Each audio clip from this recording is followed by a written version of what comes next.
City কর্পোরেশনের ট্রাকের ধাক্কায় নটরডেম কলেজের শিক্ষার্থী নাইম হাসানের মৃত্যুর ঘটনায় বুধবার দুপুর থেকেই বিক্ষোভ করেছে নটরডেম কলেজের শিক্ষার্থীরা।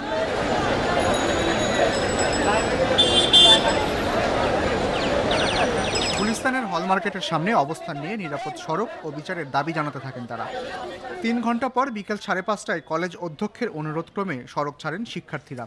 তবে তার আগে ৬ দফা দাবি জানিয়ে ২৪ ঘন্টার আলটিমেটাম দিয়েছে তারা।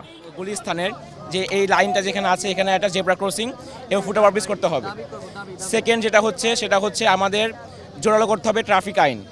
থার্ড যেটা হচ্ছে সেটা আমাদের বলেছে তাকে যেন ২৪ ঘন্টা অথবা ৪৮ ঘন্টার মধ্যে গ্রেপ্তার করা হয় এবং উপযুক্ত শাস্তি ঘোষণা করা হয়। গুলিস্তানের সড়ক নিরাপদ করতে হবে। হ্যাঁ, গুলিস্তানের সড়ক নিরাপদ করতে হবে। আপনি যেখানে দেখেন এখানে চারদিক দিয়ে গাড়ি যাওয়া আসা করছে এবং মানে কোনো সিস্টেমেটিক কোনো সিস্টেম নাই। এবং ট্রাফিক আইন যখন আমাদের নাইম যখন মারা যায় তখন ট্রাফিক আইন তখন থাকা সত্ত্বেও তাকে ২৫ মিনিটের মধ্যে তাকে নেওয়া হয় নাই। ট্রাফিকদেরকে আরও বিচক্ষণ হতে হবে। সরকারের যতগুলো মানে যেগুলো গাড়িগুলো আছে গাড়িগুলোকে ভাঙাচুরা যেভাবে না থাকে সেগুলো প্রত্যেকটাকে অ্যাপ্রোপ্রিয়েটভাবে তৈরি করতে হবে, ক্রিয়েট করতে হবে। ফিটনেসবিহীন সেটা চলবে না কোনো, আমরা যে মানি না এটা। 6 নম্বর যেটা আছে সেটা হচ্ছে আমাদের প্রত্যেকটাকে ইনশিওর করতে হবে যেন আর কখনো এরকম ঘটনা না হয়। আটক চালককে দ্রুতই আইনের আওতায় নেওয়া হবে বলে জানিয়েছে পুলিশ।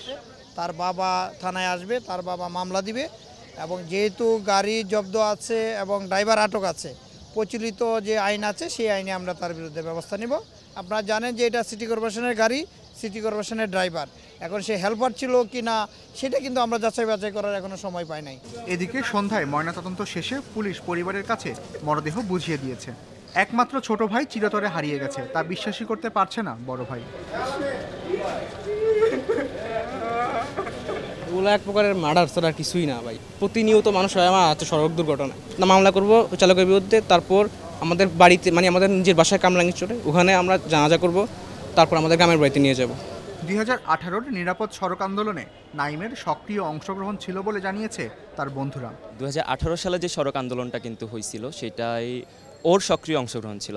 আর সবচেয়ে দুঃখের বিষয় যে সড়ক আন্দোলন নিরাপত্তার জন্য আন্দোলন করলো তার মৃত্যু কিন্তু সড়কে হলো। এর থেকে আসলে দুঃখজনক বিষয় কিন্তু হইতে পারে না।